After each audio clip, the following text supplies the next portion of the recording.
टीपू भैया, क्या हुआ? इतने उदास क्यों हो? वो मैं जब से चंपा से मिला हूँ तब से मुझे उसकी बहुत याद आ रही है। अरे तो बस इतनी सी बात। चलो फिर से चलकर मिल लेते हैं चंपा भाभी से। नहीं नहीं भोलू, हम अब नहीं चल सकते। उसने जैसे तैसे खुद को संभाला होगा, और अगर फिर से हम वहाँ गए तो ना जाने वो अपना क्या हाल करेगी। अरे टीपू भाई, मुझे लगता है आप भूल गए हो। हम भूत हैं, भूत। हम कहीं भी जब चाहे तब आ जा सकते हैं। हम चुपके से चलेंगे, सिर्फ चंपा भाभी को देखकर फिर से आ जाएंगे। बात तो तुम बिल्कुल सही कह रहे हो। तो फिर चलें।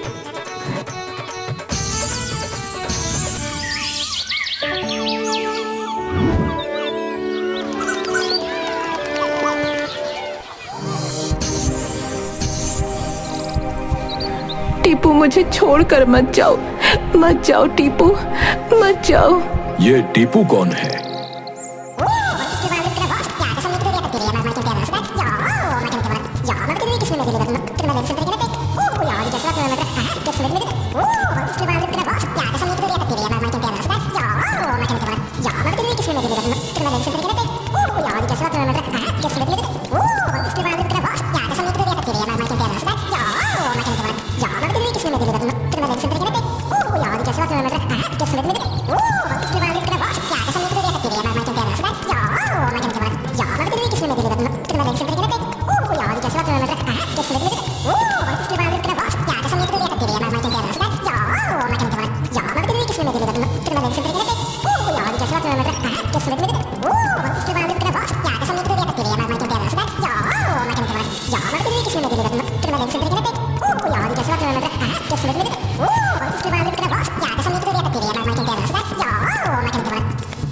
और बस डॉक्टर साहब, तभी से ये हर रोज उस पेड़ के नीचे बहुत सारा समय गुजारती थी। और उस दिन न जाने क्या हुआ, तब से ये बहुत गुमसुम और उदास रहने लगी और खाना पीना भी छोड़ दिया और बस टीपू का ही नाम जप रही थी। मैं अपनी बेटी को इस हालत में नहीं देख सकता डॉक्टर साहब। मैं आपके सामने हाथ जोड़ता हूँ, आप कैसे भी करके इसे ठीक कर दीजिए। ठीक है, मैं अभी कुछ दवाइयाँ दे देता हूँ। अगर कुछ भी बात हो तो आप मुझे तुरंत बुला लेना।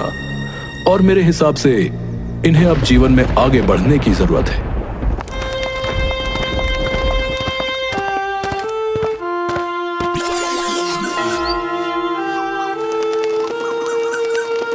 अजी सुनिए, मुझसे अब चंपा की ऐसी हालत नहीं देखी जाती। हाँ, उसकी ऐसी हालत तो मैं भी नहीं देख सकता, पर अब मुझे समझ आ गया है कि मुझे क्या करना है। मैंने ये फैसला लिया है कि मैं चंपा की शादी करवा दूंगा। पर क्या चंपा मानेगी? क्यों नहीं मानेगी?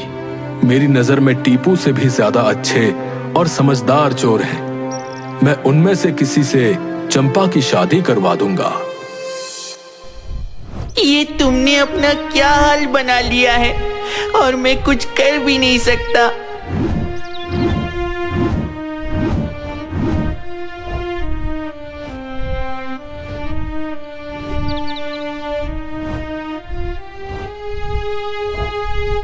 टीपू, मुझे पता है तुम यही हो मेरे पास। आ जाओ टीपू, फिर से आ जाओ। मैं तुम्हारे बिना नहीं जी सकती।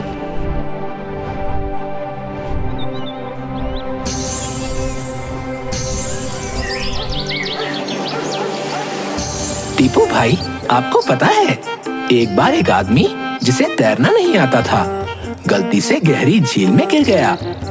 डूबते डूबते उसके हाथ में एक मछली आ गई। उसने पूरी ताकत से मछली को पानी से बाहर फेंका और बोला, जा, कम से कम तू तो अपनी जान बचा ले। ऐसा क्या करूं जिससे टीपू भाई बिल्कुल खुश हो जाएं? अगर सुल्तान भाई छुट्टी पर नहीं जाते तो अच्छा होता। मेरी चंपा ने उसकी क्या हालत बना ली, और ऊपर से सरदार उसकी शादी करने वाला है। पर टीपू भाई, मुझे ये बताओ कि आप उदास इसलिए हो कि चंपा भाभी की तबीयत ठीक नहीं है, या इसलिए कि सरदार उनकी शादी करवाना चाहता है?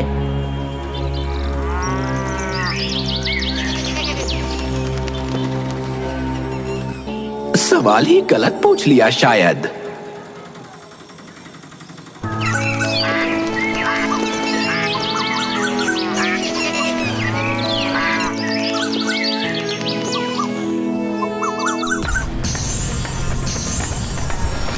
मेरा नाम है गंजा उस्ताद। मैं आपकी लड़की को अपने सर आंखों पर बैठा कर रखूंगा। अबे उजड़ा चमन, अबे हैं सर पर तो बाल है नहीं और शादी करने चला। अबे चल निकल यहाँ से। सरदार, मैं आपकी बेटी का हाथ मेरे हाथ में रख दीजिए, जिंदगी भर साथ नहीं छोड़ूंगा। अगर तेरे हाथों में हाथ दिया तो तू तो जमीन में ही धंस जाएगा।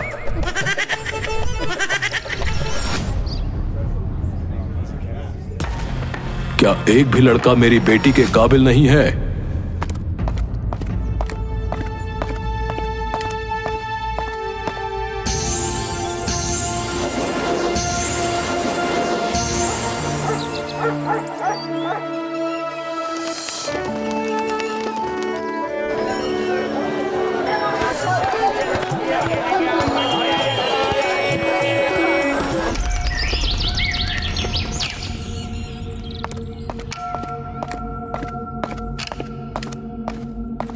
सरदार, कोई पंडित आया है, लगता है रिश्ता लेकर आया है। उसे अंदर भेज दो। पंडित जी, आपको अंदर बुलाया है।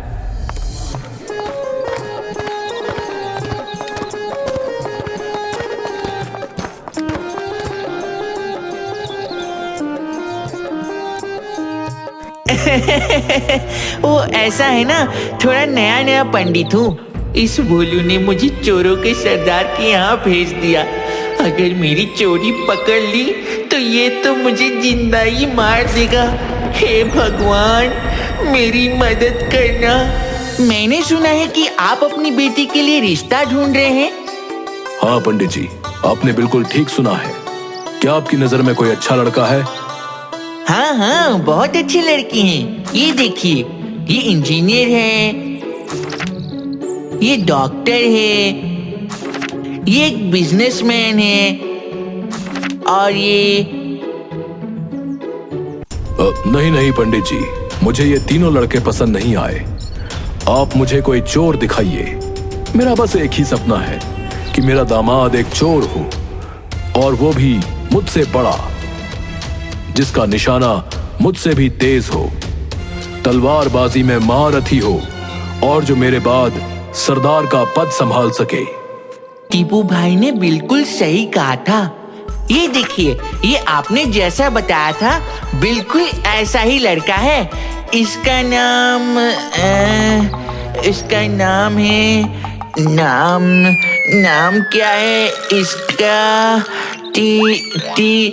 टोनी, टपोरी टोनी।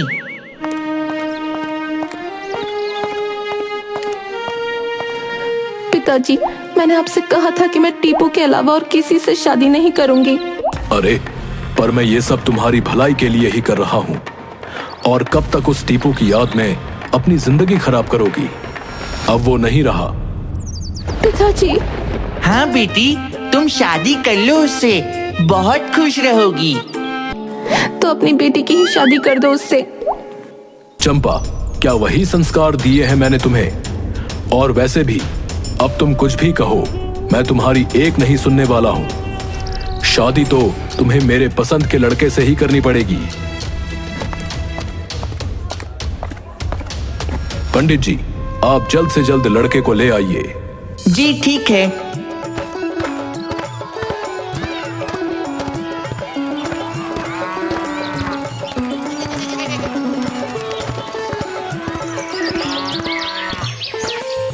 टीपू भाई, गोलू आ गया।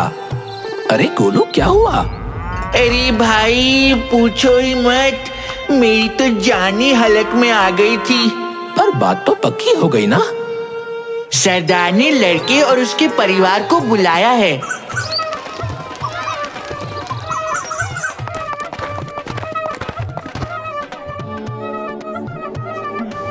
जी नमस्कार, आइए आइए बैठिए। ये लड़का और ये लड़की की माँ है। जी नमस्कार, मैं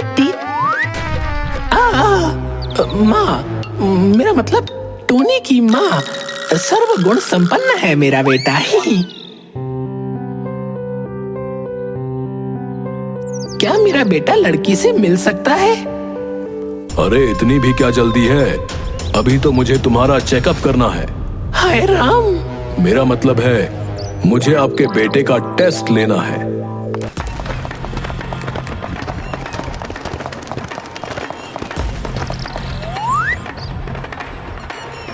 हाँ, अगर तुमने तीनों निशाने सही सही लगा दिए तो तुम मेरी बेटी से मिल सकते हो। मेरा मेरा मेरा मेरा मेरा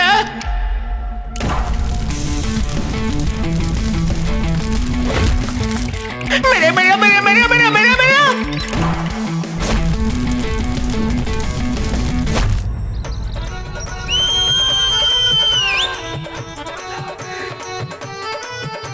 वाह वाह, क्या निशाना लगाया है। तुम तो मेरे जवाई बनने के काबिल हो। जाओ और जाकर मिल लो मेरी बेटी से।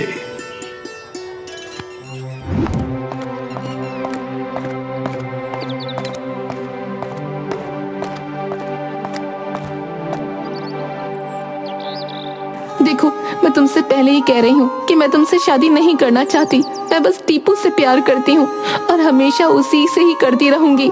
मैं अगर उसकी नहीं हो सकी तो मैं किसी और की भी नहीं रहूंगी। ठीक है चंपा, पर तुम तो मेरी ही हो। टीपू तुम? हाँ मैं। हमने कुछ ऐसी विद्याएं सीखी हैं जिससे हम अपना रूप बदल सकते हैं। तो अब बोलो, अब तुम तैयार हो ना मुझसे शादी करने के लिए?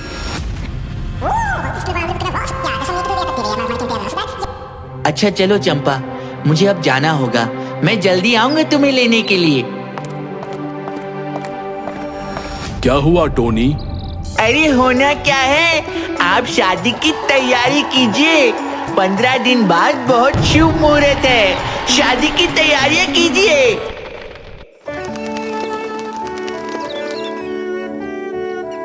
अरे सुल्तान भाई, आपको पता है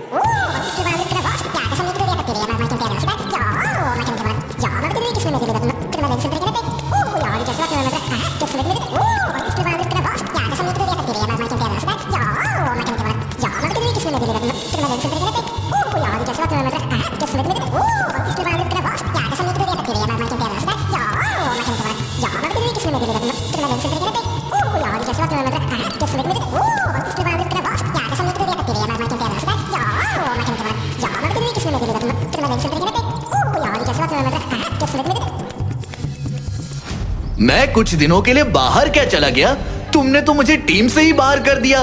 क्या ये बात भूत बॉस को पता है? नहीं नहीं, भूत बॉस को अगर बता देते तो वो ये होने ही नहीं देते।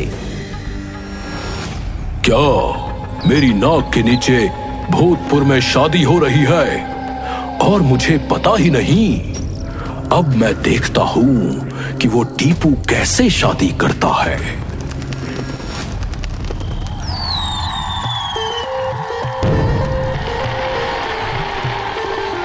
मेरा यार बना है दूल्हा और फूल खिला है दिल में।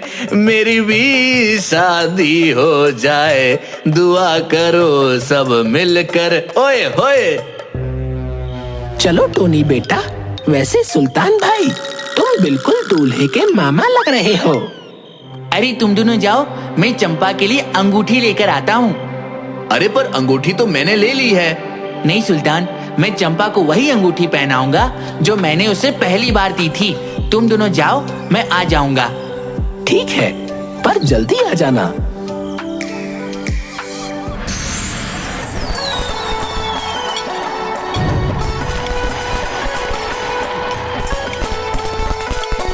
अरे टोनी कहाँ है? कहीं दूल्हा भाग तो नहीं गया? अरे भोलू, ये टीपू अभी तक आया क्यों नहीं? मुझे क्या पता, मैं भी तो यहीं पर हूँ।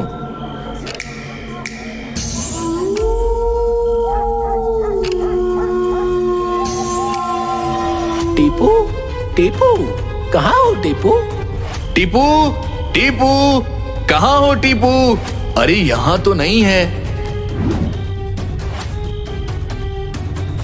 क्या हुआ सुल्तान भाई? ये खुशबू तो भूत बॉस की है। क्या इसका मतलब कि भूत बॉस ने टीपू को चोरी कर लिया?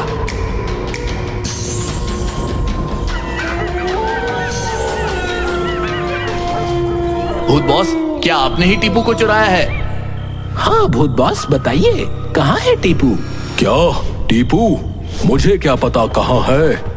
मुझे पता है कि आपको पता चल गया है कि हम टीपू की शादी करवाने वाले हैं, इसीलिए आपने टीपू को कहीं छुपा दिया है ना?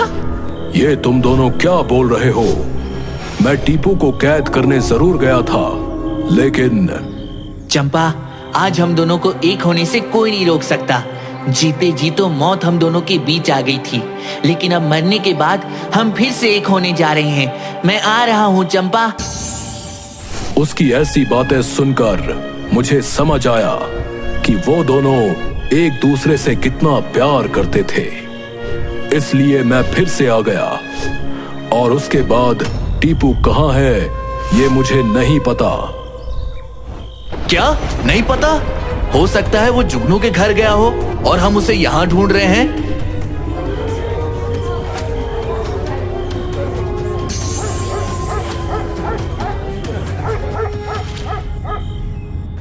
टीपू, कहाँ हो तुम? आ जाओ ना टीपू, क्या मेरी जिंदगी में तुम्हारा इंतजार करना ही लिखा है? अरे बहन जी, कहाँ है आपका बेटा? उसे तो मैंने भी बहुत ढूंढा, लेकिन वो पता नहीं कहाँ गया। मुझे तो बहुत डर लग रहा है।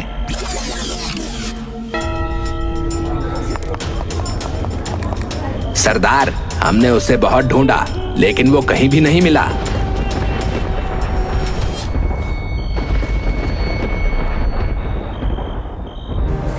क्या टीपू और मेरा प्यार फिर से अधूरा रह जाएगा?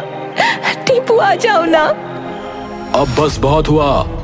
अगर उसे आना होता तो वो अभी तक आ जाता। मुझे तो लगता है कि वो तुमसे शादी करना ही नहीं चाहता था। पर टीपू आखिर है कहाँ?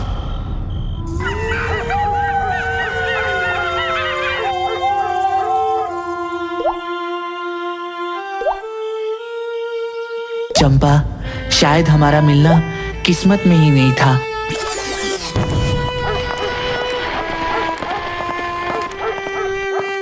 आप यहाँ? मुझे पता है कि तुम टोनी नहीं टीपू हो। मेरे आदमी ने तुम्हारी और चंपा की बात सुन ली थी। मुझे तुमसे कोई दिक्कत नहीं है, पर दिक्कत तो इस बात से है कि तुम जिंदा ही नहीं हो। सोचो कि शादी के बाद तुम मेरी बेटी को कहाँ रखोगे, क्या खिलाओगे? आज तक उसे मैंने किसी भी चीज की कमी महसूस नहीं होने दी। उसे बिल्कुल राजकुमारी की तरह रखा है। अगर उसने तुमसे शादी की तो वो खुश जरूर हो जाएगी, लेकिन उसकी जिंदगी नरक से भी बेहतर हो जाएगी। मैं तुम्हारे आगे हाथ जोड़ता हूं, मेरी बेटी को छोड़ दो। इसी में सबकी भलाई है।